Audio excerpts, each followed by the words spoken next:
আপনার সময়টা খারাপ যাবে তখন লোকে আপনার হাত ধরবে না, সবাই আপনার ভুল ধরবে। যদি হঠাৎ করে কোনো ভুল আপনার দ্বারা হয়েই যায়, কেউ আপনার দায়িত্ব নিয়ে আপনার পাশে দাঁড়াবে না। কেন আপনি ভুল করেছেন অনেকে সেটা ময়নাতদন্ত করে ছাড়বেন। এটাই বাস্তবতা। আপনি মানলেও তা সত্যি, না মানলেও তা সত্যি। আপনি সুখে থাকলে তারা হিংসে করবে, দুঃখে থাকলে তারা আপনার দোষারোপ করবে। আপনি সফল হলে তারা ঈর্ষান্বিত হবে, আর আপনি হেরে গেলে সমালোচনা করবে। এরা কখনো নিজের চরিত্রের সার্ভিসিং করে না, এরা অন্যের চরিত্রের পোস্টমর্টম করে ছাড়ে। লোকে কি ভাববে এই ভাবনায় কখনো আপনার শখ বদলাবেন না আপনার ভালো লাগার কাজ করা।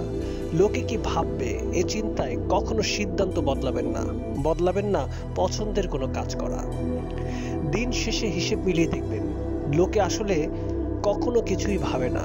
কিছু লোক সবসময় অপেক্ষা করে কখন আপনি ভুলটা করবেন আর সেটা প্রচার করা শুরু করবে। আপনি তাই বলুন যা আপনার বলতে ইচ্ছা হয়, তাই করুন যা করতে ইচ্ছা হয়, তাই পড়ুন যা আপনার পড়তে ইচ্ছা হয়। লোকে কি ভাববে বা লোকে কি বলবে এসব চিন্তা করতে গেলে আপনি জীবনেও সুখী হতে পারবেন না। কারণ আপনি কম দামি ঘড়ি ব্যবহার করলে এরা বলবে কৃপণ, আর বেশি দামি ঘড়ি ব্যবহার করলে এরা বলবে ফুটানি কত।